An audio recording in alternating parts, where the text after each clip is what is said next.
So, so we'll get started. So I was mentioning, so this one is really cool because everything that we've been talking about so far is about the groups that we're in, right? And this is the first one that really starts to look at how these different groups interact with one another, how they kind of come in contact with one another. And this, I think, is going to be kind of the most relevant in terms of what we're seeing on the news, what we're seeing kind of in our like personal landscape on campus. This is in-group, out-group stuff, right? And that's what most of what we're going to be talking about is how these kind of opinions develop, how it's actually really natural for us to have these in-group biases, and that it's probably from evolution that developed. But we'll look at how that plays out and what some of the biases are that are associated with it. So today's lecture, we're going to start with us and them type conflict, right? Where does this come from? What is the kind of root of all of this stuff? Is it kind of rooted in power? Is it rooted in competition? We're going to look at some really interesting stuff around scapegoating. So if we don't really know who it is to be mad at, then we find someone to be mad at, right? We're going to look at all of the biases that arise from this that are really, really interesting, of really trying to figure out how our attitudes about an outgroup develop, right? If we just see one person do something, we then assume that whole group does that. There are little things like that come out that are really powerful that we need to really kind of watch out for. And then the last one is to look at how we can kind of reduce these conflicts, reduce categorization, reduce this kind of us versus them type mentality. How do you bring two groups that don't like each other together and get them to actually start to form dialogue and to actually start coming together and viewing themselves as not different? And it may take an alien race coming and attacking us, but there might be some better ways to do that. Cool. So conflict across groups is really prevalent throughout all of history, throughout all of our society, right? A lot of it has to do with cultural disputes, especially historically.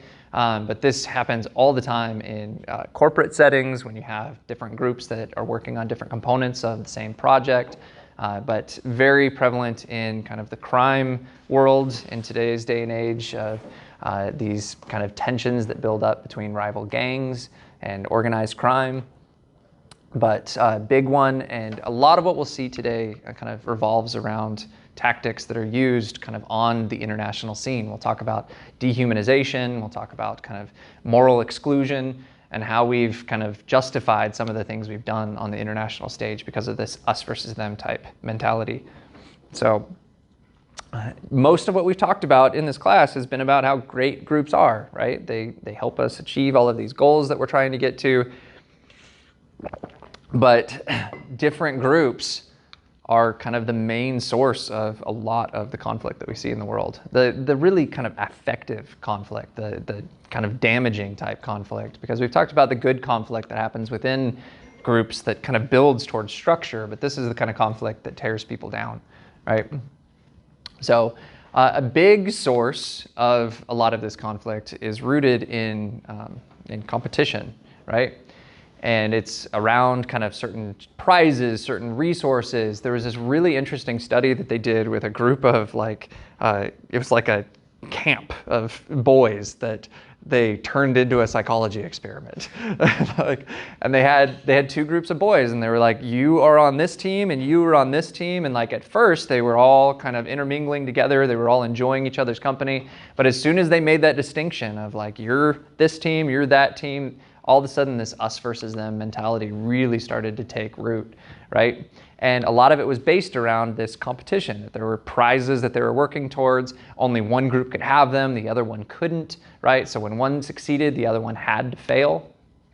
And so it really kind of demonstrated how much just these contests for resources and all of these different relationships depend on this perception of being part of something that someone else is not, right? And that's where things really turn into this antagonist type thing.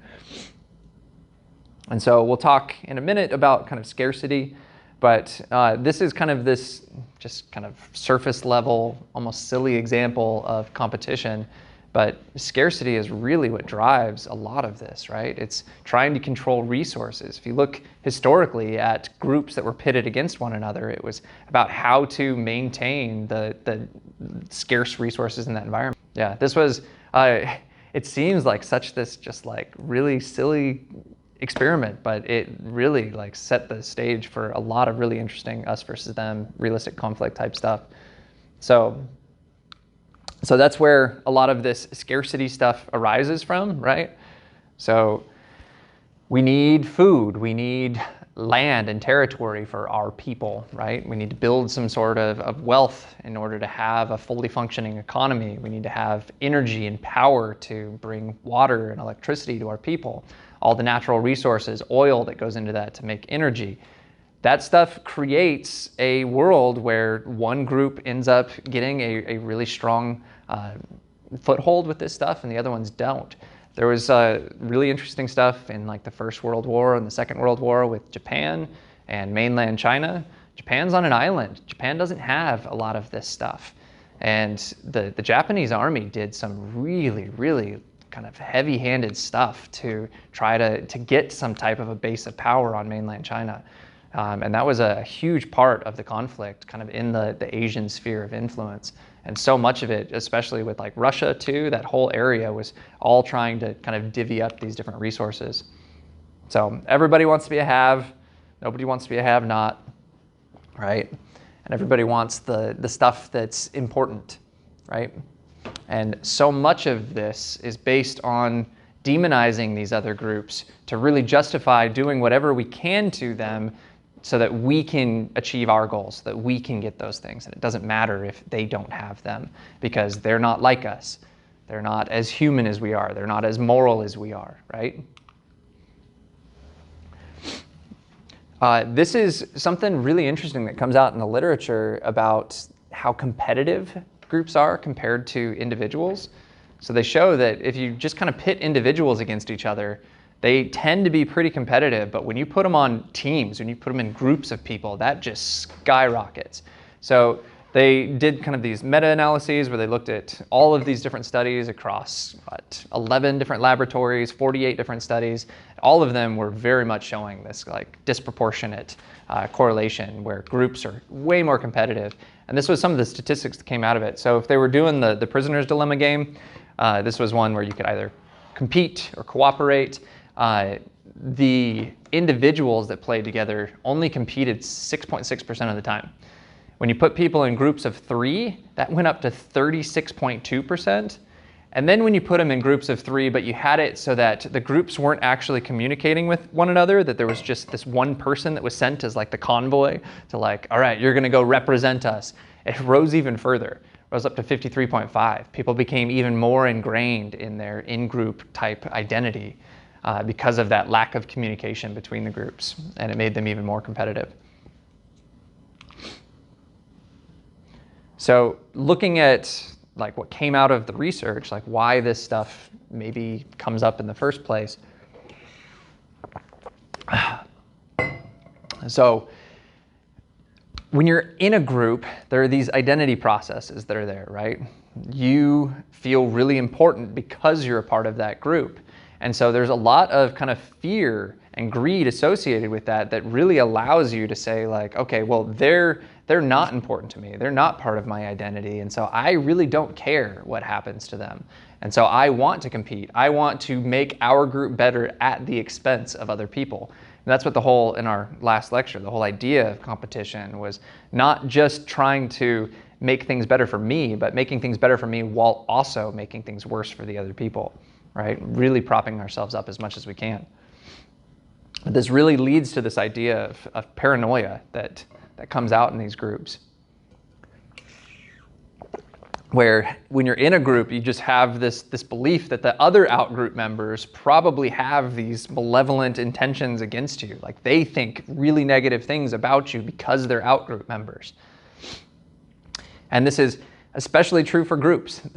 People fear groups way more than they fear individuals, right? They describe them in these terms of being aggressive and competitive and proud, right? And they see them as being less trustworthy, less cooperative, and less helpful than individuals. And we'll talk later in the lesson, but there's a lot more intense negative feelings that we can have about groups than we necessarily have about individuals. We're able to hate groups a lot more than we can hate individual people. And because we know that we have the capacity to do that, it's probably pretty easy to assume that other people in the other groups do the same thing about us. That's what kind of creates this paranoia. So there's a lot that came out from the research about how to kind of reduce this effect. Just having these groups communicate with one another doesn't really do much, right? It has to be structured in a certain way, because if you just put these two groups together that don't like each other and you don't give any type of direction or structure or anything to that, they're probably going to talk about the reasons why they don't like each other. So a lot of the communication is negative information or misinformation, which is what we see a lot in today's world, right? It's that there's not a lot of real communication going on between separate sides. And the information that's traded between them is usually jabs, right? So the other approach, this was something that got a lot of flack in World War II. This was I think it was Chamberlain that went down and talked to Hitler and was like, don't do that. We'll give you this one. Just don't take any more. Okay, just don't take any more. But appeasement usually leads to exploitation, right? It's like, okay, well, you're weak. If you're going to give me that, then I'm just going to keep pushing that boundary until you actually step up and stop me, right? So taking this pacifist approach and just saying like, come on, let's just figure this out doesn't really do it. And so this is something we talked about in the last lecture for conflict, was the tit for tat strategy. And so this is something that's very much used by on the kind of international scene these days, is you kind of start with a cooperative attitude. You start saying like, I'm here to negotiate, I'm here to cooperate, but as soon as there's any type of resistance, you meet that with your own resistance. But you also have it so that it's very obvious that if you're ready to back off, then so am I. So it's not something where I'm just going to hold to my guns no matter what you do. It's that I'm meeting your fire with fire until you're ready to back off, and I'll back off with you. It's considered fair, it's considered provocable, but it's an extremely effective strategy because people know the rules, right? And so a lot of this is about exploitation. They know that the group is going to stand up for what it believes in and what it needs, and that it's not going to just get walked on by appeasing other people, right? But it's also kind of scary because it also means that you have to take that step and you have to meet fire with fire. But this was a big one that really did help quite a bit, was decreasing the rewards. So what is it about this competition that's reinforcing the behavior? And so if we can kind of bring that down and make it so that there's not really this strong distinction between having to be on this team or that team, but individual identifiability was big. And so this was bringing salience to the individual's actual attributes, right? Saying who are the people in this group, not just who's the group, but what are the individual components? Who are the individual personalities? Because oftentimes what we've seen is there's this polarization effect that happens in groups, where the group tends to adopt a much more extreme position than any of the individuals in it. And so if you can bring that out, if you can bring out the individual's attributes, then it tends to show that these people are probably not that much different than you. I mean, this was something when I was teaching English to Chinese children. It was just this like wake-up call. I was like looking through these cameras into these like Chinese households, and it was just like, you're doing the same things we are. You're sitting around watching TV, you're making dinner, like you're not different people. So there's oh, that's weird. Interesting. There's a theory around this, around social dominance, that really gets into the idea of subgroups that form within societies, that when you're in these hierarchically ranked kind of groups, that you end up with different status, and those different subgroup statuses end up kind of vying with each other. So this happens within larger groups. So you tend to have some like superordinate group. So we are all citizens of the United States, right? But then from there, we have these different hierarchically ranked kind of breaks that happen. And those schisms cause these different subgroups that are all kind of competing for their own resources within that bigger group. And this occurs between nations, between all of these different groups, different classes, different ethnic groups. This is really, really prominent in like Indian culture with like the caste system and the divisions that are made extremely clear and extremely distinct, that it's like there's no way you're moving from this one to this one. You're in that group, right? And a lot of the subgroups end up not able to secure the same type of resources because they're probably down lower on the hierarchy. And because of that, they actually experience a lot of these really negative physiological effects, right? Poor health, poor education. There's a lot of poverty and crime, and that's driven primarily because of the competition within those societies, within those groups, for the limited resources that they do have, right? That's where a lot of gang violence comes from. There's not a lot there already, and then there's a lot of fighting for what there is. And this is something that is extremely prominent in our society, is that there's this perception that that stuff is just a part of the process, that it's justified in some way because there's a precedent. They're in that caste, they're in that sphere because of the decisions they made, because they're in that group, they're part of those type of people. And so often people at the top of the hierarchy think that all of this stuff is not a societal problem, it's their problem.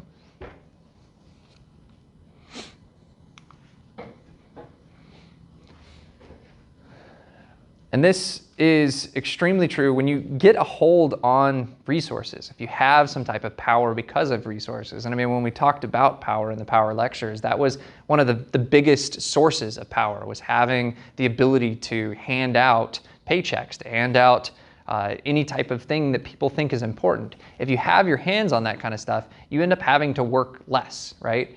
Because you're ultimately like profiting from the people below you. This is a big argument in favor of communism.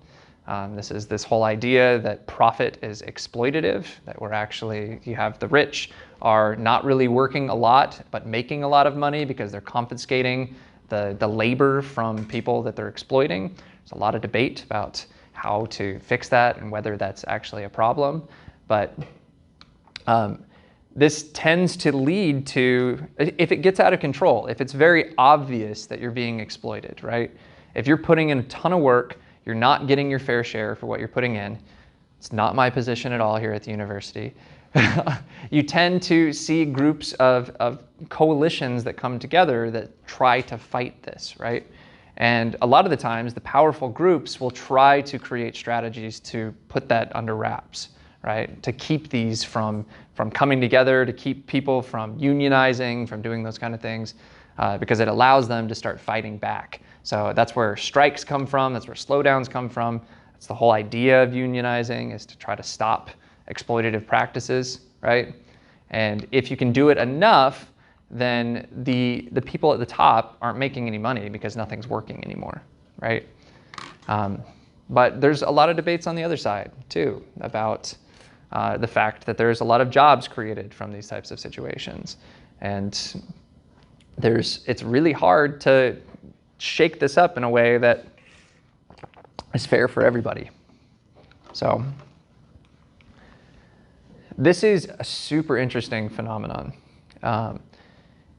When bad things happen to us, we want there to be a reason, and we want there to be a target for our anger, for our aggression, for our animosity about what it is that happened. And oftentimes when things are happening to us and there's not a clear reason why these things are happening to us, there's not a clear person, then oftentimes groups will just try to find another group to blame, right? They'll scapegoat this other group. It provides this outlet for all of that anger, all of that frustration, when that other group probably has nothing to do with the position that they're in, right? But because they're getting their aggression out, they have this feeling that justice has been done in some way, right? It's like finally we're doing something about all of this suffering that we're sitting in all the time. But what you often see is that minorities often turn on other minorities. And that's where a lot of the scapegoating actually happens. And so you have to find some kind of a target, and it's a lot easier to go after targets that don't have a lot of power than after targets that have a lot, that are in the majority. And so this is a really sad phenomenon. But it's very perceptually driven, right? We tend to want to have something to throw all of this at. But we all suffer, and that's something that we all have to figure out how to work through in our own way. So I mentioned at the beginning that a lot of this is probably, and this kind of gets very much into the stuff that I research, the stuff that I really like to think about, is looking at how a lot of this in-group, out-group stuff had an evolutionary purpose. And there's a reason why it's so strong and so intuitive. It's something that we don't really think about. We just kind of jump into immediately. And so a lot of it, they think, has this genetic basis. And there's actually a lot of brain research that's showing that there are certain brain regions, like the amygdala, that will light up when we see people that are in the out-group. It's like this warning that they are a threat, right? Because early on in our survival, if you look at other animals in the animal kingdom, if you look at chimps and bonobos, the closest relatives that we have, they live in tribes. And they live in tribes that are in direct competition with other tribes that are sharing resources in the same forest. And they tend to band together in a way that if they were caught in an area that wasn't theirs, they'd probably be killed by that other group. And so there had to be this way that they were able to distinguish who's me and who's not me, even though it's the same species, right? It's two groups of chimps, it's two tribes of Homo sapiens or whatever it is. Our brains had to figure out a way to tag all of the people in our group as safe and to tag anyone else as a threat. And our brain still goes through this, even though we're not in these situations anymore, because it spent a lot more time in this than it did in 2022 Facebook land. No, Facebook, sorry, I'm old. Not Facebook land. Whatever social media you guys are doing these days. But the other thing here too is that threats tend to unify the in-group even more, right? And a lot of that is because of the need to band together to fight those kind of external threats. And so you see kind of in the literature, in the evolution literature, I can't talk today. There's a lot about these really extraordinary capacities that we have for cooperating with other people. I mean, we're the most cooperative species on the face of the planet. The altruism that we're able to engage in, the selflessness, right? Helping our group because our group is what's important to us. But that is for the in-group, right? That's for the people that are like me. The out-group gets hostility, right? And a lot of this in-group favoritism, this cooperation, this altruism, actually was fed by the hostility for the out-group, right? That out-group was what was bringing us together, was making us convinced that we needed each other. We needed to watch each other's backs. And so these go hand in hand, right? So this is something that when you really look at the different components of this, we're not perceiving this difference between us and them just because we fear them or because we're competing with them. It's because they're in a different group. They're not part of our social circle. And I mean, I study social neuroscience. Our brain devotes a lot of resources to tracking the relationships that are important to us, right? There's a region of the brain that lights up when you're thinking about yourself. And there's another region that lights up when you're thinking about other people. When those other people are close to you, when they're similar to you, those regions start to meld together. And what is probably happening is that that region that's up high, that fires for other people, is probably used for stereotypes. And when it starts to migrate down, it's more of a like, you're like me, you're part of me, you're in my group. And so I'm starting to see you like that. I'm able to predict what you're going to do more. And I don't have to use these categorization things in my brain to figure out what you might do. Use these stereotypes that I've created, these categorization schemes, right? This is something that, like, this is how our brain makes sense of the world. It forms categories, right? It puts things into similar bins. It creates prototypes, right? When I tell you to think of a spoon, all of you are thinking of a prototypical spoon, even though all of you have seen hundreds and hundreds of spoons throughout your life, right? Think of a dog. All of you are going to think of a different prototypical dog. That's because our brain kind of creates these simple heuristics, these simple jump to like mental shortcuts to get around having to actually think about the individual features of everything that we've seen, right? And that's what causes a lot of this categorization in the social landscape. And it encourages the conflict because we simplify the group into these really kind of pervasive features that may come out kind of on a group level, but don't really represent the individuals in the group. And this is adaptive, right? Like having these mental shortcuts is something that's really useful, because if we were trying to think about every little detail of every little thing, like we'd be really slowed down. It'd be hard to actually like have a conversation, to think about things clearly. So this is really, really helpful for us and for our brain, but it also leads to these things that can become really detrimental in certain circumstances. So, and then they're very much sustained by a lot of the emotional stuff that ends up being tied to it. I mean, you can think of all of the scapegoating, all of the frustration that you have with your own life and the suffering in your own life that ends up getting attached to these other things, these other stereotypes, these biases that we have about these other groups, right? And a lot of that, as you start to think about them in this very simple, stereotypical way, it intensifies that, right? So these next ones are really, really interesting. And they're ones that I'm going to challenge all of you. I mean, every time we talk about biases, these are things that you really need to pay attention to. You need to think about the situations that you're in. Am I engaging in this? Am I thinking about this group in a way that's unfair because of these biases that I have, right? And so there's this favoring that we have for our own in-group. That's kind of what we've been hinting at this whole lecture. A lot of it is kind of based in this ethnocentrism type idea that your tribe, your people, your group is more important than all of the other groups out there, right? This could be for your country, this could be for your sports team, but this is just this idea that like my group is the best group, right?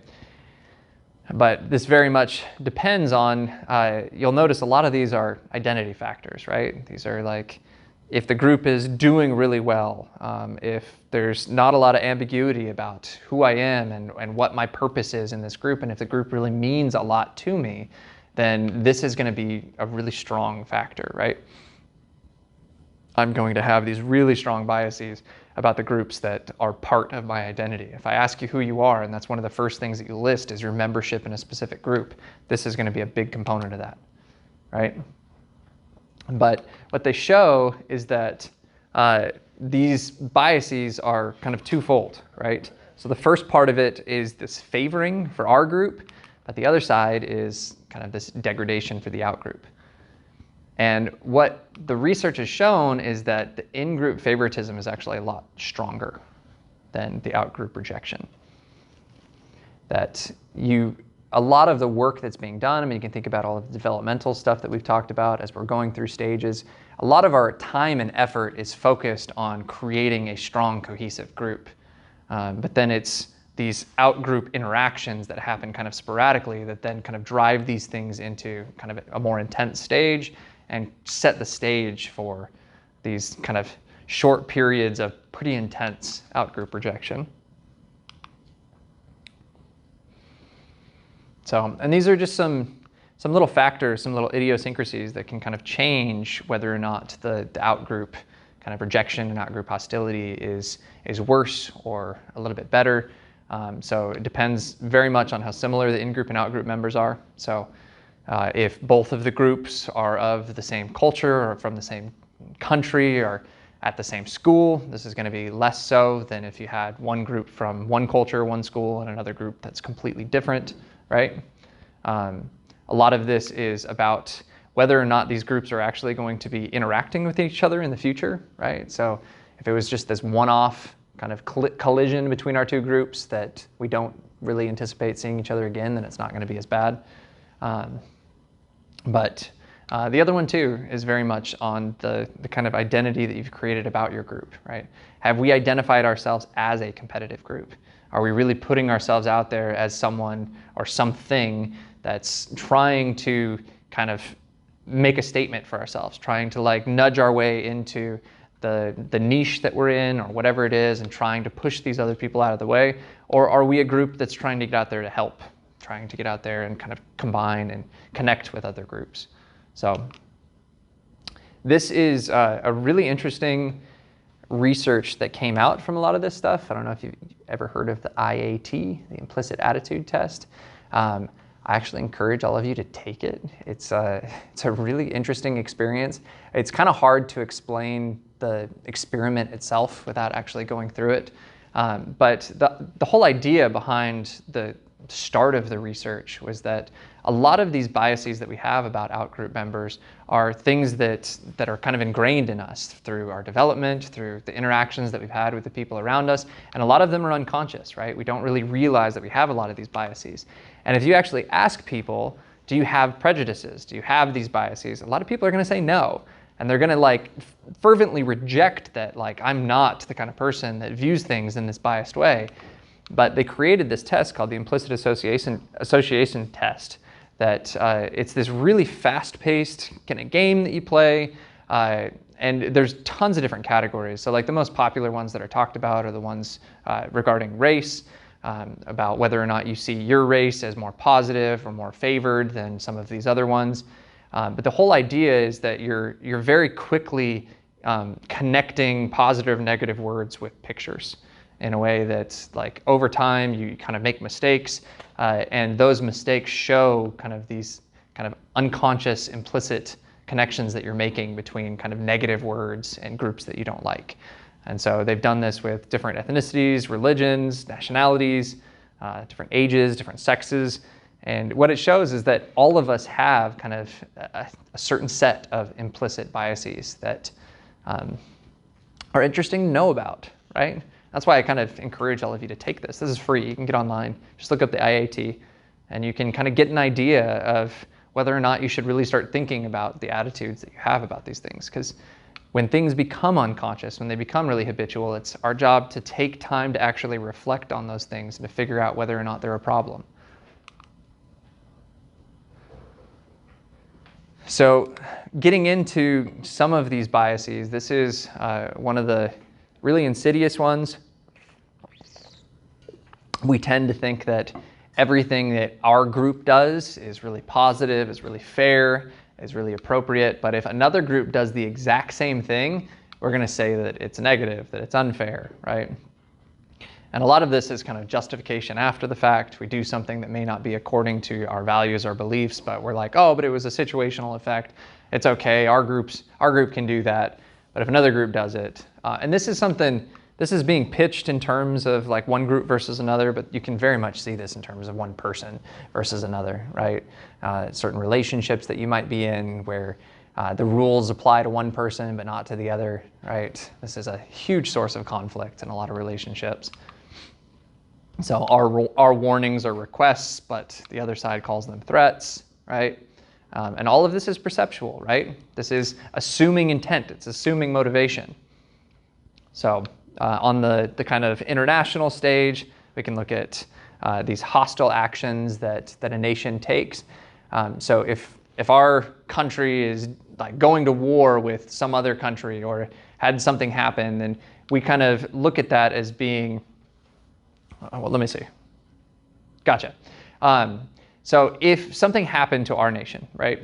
If we had this big drought, or if we ran out of resources or whatever, people in our country would say that that was out of our hands, that it wasn't us, it wasn't our fault that that happened.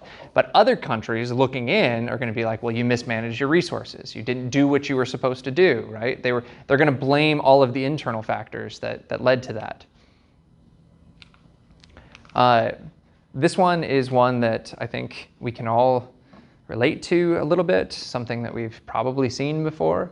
But this is one where the differences in another group are kind of downplayed. That we see the group as just being this homogeneous thing where everyone has the same beliefs, everyone has the same attitudes, everyone looks the same, right? And so we very much underestimate the fact that everyone in that group probably has different opinions, right? This is something that's really, really kind of harsh in today's like perceptual idea of politics, that if you are on the right, then you have all of these beliefs about all of these issues, and if you're on the left, you have all of these beliefs about all of these issues. But when it really comes down to it, each person probably has a very different opinion across the spectrum. I mean, there's hundreds of things that you can look at that either fall on the left or fall on the right, social issues, there's economic issues, all of these things, and like putting it into this black and white bin ignores all of the individual variability, right? Of people actually being able to look at each individual item in a particular way that makes sense to them. So, and this doesn't emerge across all of these settings, but it's very much, so this is an interesting caveat here. So when you're looking at these groups that are more disadvantaged, right? If you're looking at minority groups are usually viewed as being more homogeneous. Everyone in that group behaves the same way, right? They all look the same, they all do the same thing, but then the majority group is usually viewed as being this kind of prestigious, everyone is kind of individualistic, and we're all our own people, and that's why we're more powerful, and that's why we're on top of the world, right? So I'm going to go through a couple of them. There's quite a few here, right? So trying to keep track of them all. Just give me a second.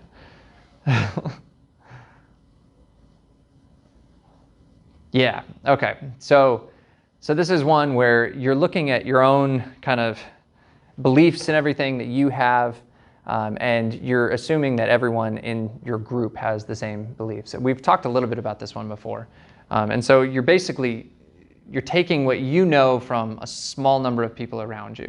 He was talking about his work environment and about his CEO, and how his CEO has this idea that they're like the best place to work in the world, and like everyone else is like, God, he is terrible. Like, where is he getting this opinion from? And I was talking to him, and I actually brought this up to him. I'm like, I didn't say it was the law of small numbers, but I'm like, who is he in contact with, right?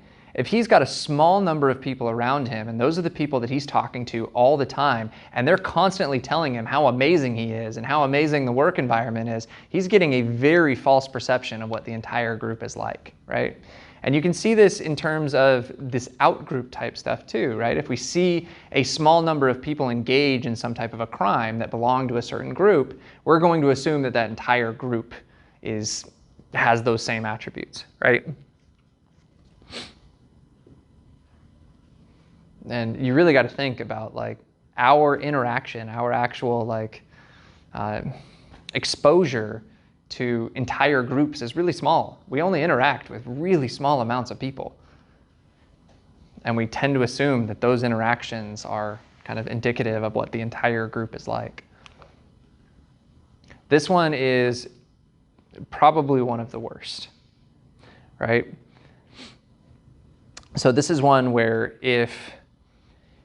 so I'll put this up here because this is a really good example, right? So if an out-group member cheats on a test, if they do something bad, right, then we're going to say that those are because of who they are. That's what that group is. That's who they are. They cheat, they rob, they steal, right?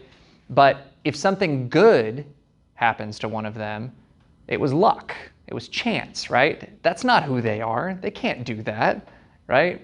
And so we end up in this situation where we're saying that like if anything bad happens, then yeah, they were supposed to because that's who they were. But if anything good happens, it's all situational.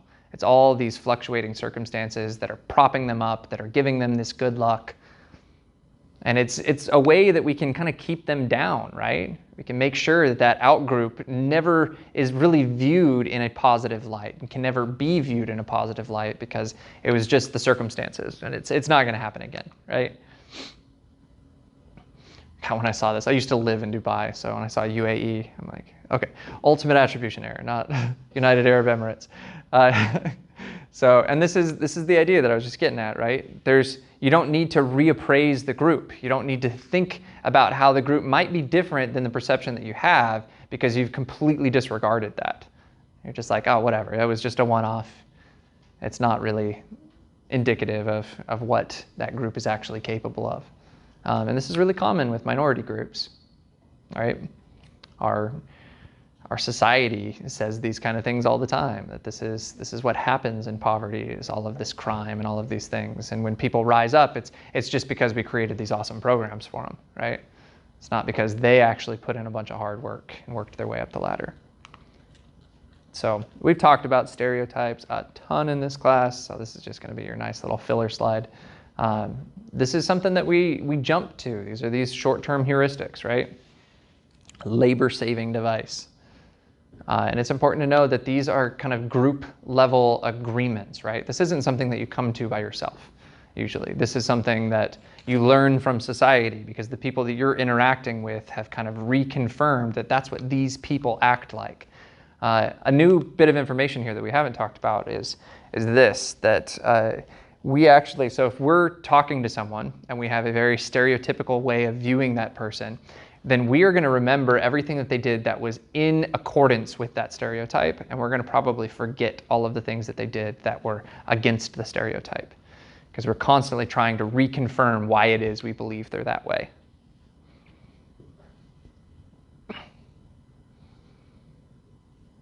And these are extremely exaggerated in most cases. In a lot of cases, just like when we were talking earlier about kind of the evolutionary effects of some of this, like there was a reason why we created stereotypes. And a lot of the times they were useful for certain types of things, but in today's landscape, they are oftentimes a lot more exaggerated than they need to be. And pretty heavily skewed in the negative direction.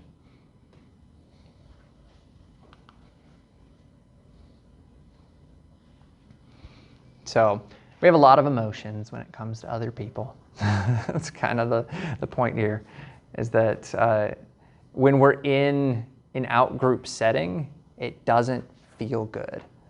Like you feel awkward, you feel discomfort, right? But a lot of the extremes can get to this kind of hatred and loathing space of like just really hating that you have to be in that environment, that you have to be around these people, right? But this is really important to note here too, and this comes out of the research, that there's different emotions depending on kind of where you are in terms of kind of social caste, social status within the group. So people kind of on the lower end of the spectrum, the low end of the hierarchy, tend to feel a lot more fear and jealousy. And people that have a lot more power, a lot more position, tend to feel a lot more contempt and anger. And you can see, I mean, these emotions are very much tied to resource allocation, right? Like being afraid that you're not going to have the resources that you need, being jealous of the fact that others have resources that you don't, being contemptful because these people that want to take the resources that you have, being angry that they want to take the resources that you have, right? It's pretty intuitive to explain that away. This was a super interesting quote so Gordon Allport was really big in kind of the big five personality stuff, big social psych researcher, but put this quote out: anger is customarily felt toward individuals, and hate can be felt towards entire classes of people. And this is just really kind of interesting to just kind of sit and think about for a minute, because there's a lot of instances where if you lose your temper, if you get angry with someone, you tend to feel a little bit of like regret and remorse in a lot of those situations. But we often don't feel that when we have these kind of hateful feelings toward entire classes of people. And there's a lot of that in today's culture. Yeah. And it's justified a lot of the time. It's like, well, they're destroying our society, they're destroying our way of life, and so it's okay to have this intense anger, this intense hatred towards them. But you really got to check yourself and wonder why it is that level of hate is there in the first place, and try to break that group down into the individuals that you're actually directing all of that at. And a lot of this is because of kind of what I was just getting at, that you believe that that group is why you're suffering right now, why there's a potential for you to suffer. So, and they did studies around this that showed these really intense emotions that kind of came out of, you had one group that did something that completely destroyed the other one or destroyed their ability in a study. I mean, this was like, imagine going into like a SONA study and they're like, all right, you're on this team. And at the end of it, like, how'd you feel about what that group did to you? Like, I wanted to destroy them. I wanted to do evil against them, right? And there were even instances where there were people saying that like they condoned actual physical violence against these people. I mean, there's mass shootings like every other week right now. Like, that is so tied in with this stuff, right? Is that we have this culture and this media machine, this magic box in our pocket that can tell us all of these evil things that these other groups are doing to us, that just fuel this and make it seem like there is a target to go after. So you walk into a Safeway in Bend, like, it doesn't make any sense, right? And so that's where a lot of the knowledge about this stuff is really important to reflect on. It's like, where is that coming from? Why is it coming from that place? And who is it actually directed at? Think about scapegoating, right?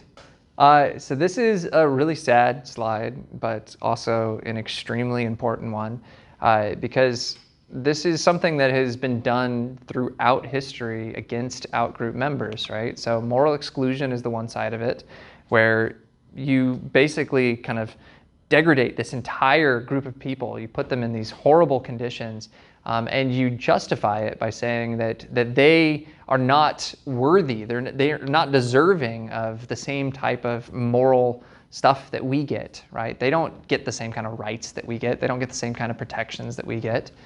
And a lot of this is these extreme violence cases that we've seen in all kinds of world wars. When you really look at the propaganda that was used in a lot of the wars that happened, people were actually believed that these other groups of people were less than human, that they acted like animals, that they just like had no regard and no kind of like hope or positive thoughts about anybody or anything. And it's really interesting to live in the world that we do now and to have such access to what these other people are actually like. I mean, that example I was giving earlier of like seeing into these homes of these Chinese families and just seeing that like they're exactly like us. But there was entire groups of people, entire countries of people that thought that they were just the worst people on the face of the earth, that they were just out for destruction and violence and that we needed to stop them at any way that we could. Dehumanization is the kind of extreme here, right? So it's one thing to just say that they're not like worthy of the same kind of protections, the same kind of rights that we are. It's another thing entirely to say that they are animals, right? That we can treat them like beasts of burden, that they're rats and we need to exterminate them like that. No, and think about the lack of meaningful contact that there was between the people that were being imprisoned and the people that were doing the imprisoning. Most of the contact was really negative, right? It was forcing people into forced labor. It was getting people to do what they needed to do. They weren't sitting around the table talking about all of the similarities that they had between them. The other thing too is that oftentimes they spoke different languages, right? And so how do you kind of break the barrier there? And it's amazing now that we have like, I saw something that was like glasses that do like real-time translation, and you can just like sit and have a conversation with someone and it's all like what are they called? The heads-up display. They haven't come out yet, but like a text-to-talk sort of? Yeah, so you're basically just like wearing sunglasses, talking to someone that speaks a completely different language, and it's in real time translating everything that you say and putting it on the glasses. Yeah.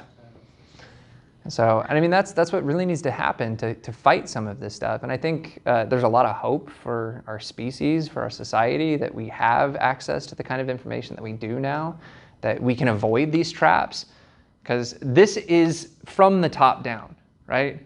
This is propaganda convincing entire groups of people that we need to go after these other people, usually for resources, for whatever it may be, but the actual intent is never actually shared with the people, only the hate, right? So how do we fix it, right? How do we create some type of connection between people, some type of positive contact? So oftentimes when we're looking at bringing people together, we need to create an environment where people feel like they have the same status, right? You can't bring people in and reinforce the same authority hierarchy, the same authority structures, and expect that they're going to act like they would in a normal situation, right? They need to feel like they're at a level playing field and that they're there to actually make progress on bringing these groups together, right? There needs to be actual personal interaction. That's what I was kind of talking about, like the labor camps and all of these kind of things, is that the actual contact, the interaction that happens needs to be personal. It needs to be social and relationship building. It doesn't need to be role-based, right? If you come to the table and you're these envoys from your two groups, like you're representing the group, you're not representing yourself. The whole point here is to show that there's individuality in these groups, right? To show that there's not these big distinctions between who we are. We're all just people. This is big. This needs to be facilitated in a way where there's actual norms around what it is that we're here for, right? We need to, at the onset of bringing groups together, say, like, we're not here to talk about the differences between us. We're not here to draw these lines between who we are and who you are.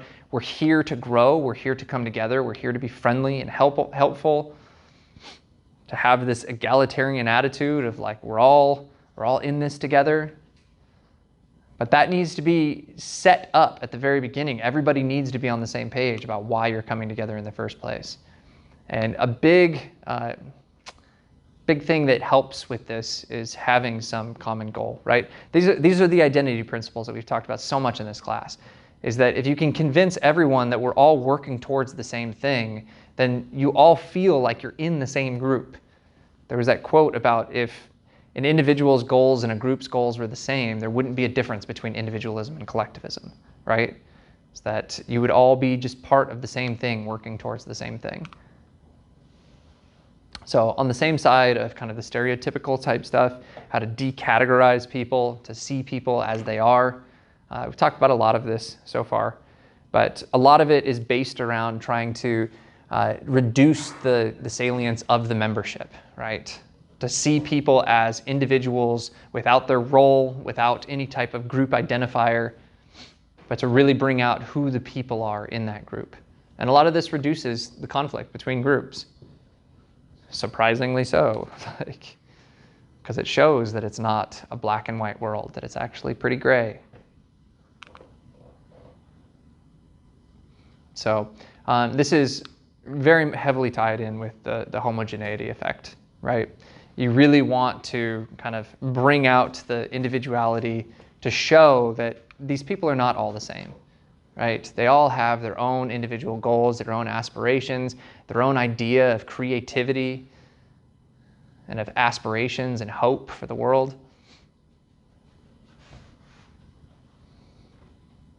So this is kind of an interesting kind of anecdote here. So when group members are told that, oh yeah, so this is really strong, right? So if you're seeing this group as being very unified, right? That everyone in this group is on the same page, they're all working towards the same goal. But then you hear that there are actually people in that group that strongly disagree with some of the motives of that group, that disagree with some of the decisions, some of the processes, some of the things that that group does.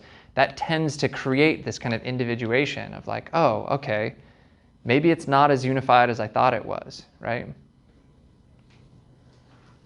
It's not this perceptual cohesion, entitivity.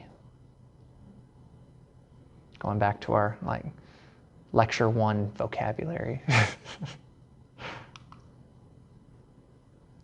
And a big part here, because it's one thing to decategorize, right? But our brain is not going to like that because our brain likes structure. It likes categories, right? And so you want to kind of take advantage of that in some way, and you want to figure out how to take this that we've broken this thing down. We've realized that these are all individuals. Now, how do we recategorize this into something new that we can make sense of, right? And so a lot of this is figuring out a way to kind of collapse these differences into this single group, right? So I think one of the really important things that came up on one of the last slides was the norms around this, right? So you have to come into this with everyone kind of on the same board that what we're trying to do here is to decategorize, right? If it's just this one-off, like, oh, I like you, but I still hate that group, like, you didn't have the intention from the onset of actually trying to understand that group, right? So, and a lot of this is trying to show that we're part of the same thing, right? We're all humans, we're all, a lot of the times what this does though is you usually have to have some external target that does this. That's why I kind of joked about the alien invasion at the beginning of the lecture, because it's that's kind of what's talked about in a lot of these spheres. Like, what is it that's going to cause our country to unify? What is it that's going to cause us to come together and to start noticing that we don't have all of these differences? It's usually some cataclysmic event that shows like, oh wow, we really need to all come together. I know all of you were probably like a day old when 9/11 happened, but no. But no, after 9/11, there was a huge, I mean, the research showed a lot of it. There was a coming together of the country, that there wasn't a lot of divide after that because we had this reason for all kind of being on the same page and for all feeling this kind of this suffering and this anguish and this anger towards a common enemy. But what usually happens is that enlarges the conflict to a certain extent, because now we have this external thing that now all of us are after, and now you have the whole Middle East in turmoil for how many decades now, right? So there's always kind of a double-edged sword with some of this stuff. And the other thing too, what we're seeing now is that once all of that is taken care of, like, okay, can we hate each other again? Like, that's usually what ends up happening, is that once that kind of external threat is gone, all of those individual differences really start to come to the surface again. And a lot of that is played on in the media in order to facilitate coalitions, to facilitate voting blocks. They want people separate because that's how they keep people voting the way that they want them to. So cross-categorization is kind of the other one, is really trying to bring to the surface the fact that we're not just part of that group. All of us are part of tons of different groups, right? And so if you can show that like yes, I might be part of this group, but I'm also part of this one and this one and this one and this one. And so my beliefs, my values aren't just solely tied up in this one thing that you think they are. I'm not in this box that you think I'm in. I'm not in this stereotypical thing that you think I'm in. And that's so when you can really kind of show that people belong to these multiple different belief systems, it tends to reduce the categorization effects. And you tend to develop more kind of complex ideas about who that outgroup is. You tend to see that, okay, there might be some heterogeneity here, some differences. But this is the big point here that just came up, right? Is that in order for any of this to work, you actually have to have the intent of doing this. You actually have to think about like, wow, do I have a bias? Do I have a prejudice? Do I see these people in a way that's unfair? Like, and you have to do the cognitive work to go through this whole process of trying to break apart these categories and really trying to see people for who they are. So just to kind of wrap this up, to bring these different people together, there's a lot of the research kind of points to these kind of learning to cooperate ideas. the big one is defining the conflict. That's what we just talked about, right? Actually reflecting on these things and recognizing that there is a problem, there is a bias, there is kind of an in-group, out-group favoritism thing going on. But you then have to have kind of a discussion about this. It's one thing for us to realize this for ourselves, but if we really want to make any kind of a change, if we want to bring these groups together, then that information needs to be exchanged in some way. We need to actually bring to light why this conflict is there in the first place. And this was everything that we were just talking about with all of this cross-categorization, this decategorizing, bringing people in through positive contact, seeing people from who they are. You need to look at this from tons of different perspectives. And you need to take some time really putting yourself in other people's shoes. Because it's really easy to say, yeah, they're doing that because they're in that group, but they might be doing that because they were raised in that family, they're in that environment, they're in a position where their choice doesn't look the same as your choice does, right? And the last part here is taking all of these things that we've just learned and actually proposing them as solutions, right? It's one thing to just talk about all of these things. It's another thing to start putting these things into actions, right? And something that has to be done is something that kind of works for everybody, because what we just saw through a lot of this was the differences between different statuses, right? Different hierarchies. So it's one thing for us at the bottom to say this is what needs to be done, but if that's not something that the people at the top, the people with power, the people with whatever want as well, then nothing's ever going to get fixed, right? So the main idea here, I think the kind of closing remarks is that we all have prejudices, we all have biases, we all see people in very simplistic, gray ways, and we need to take time to really reflect when we're in those moments, when we feel anger, when we feel hate, when we're trying to blame someone for our own suffering, and actually reflect on where that's coming from. And try to think about the fact that these groups are made up of people that are probably a lot like you. So that's where we'll end.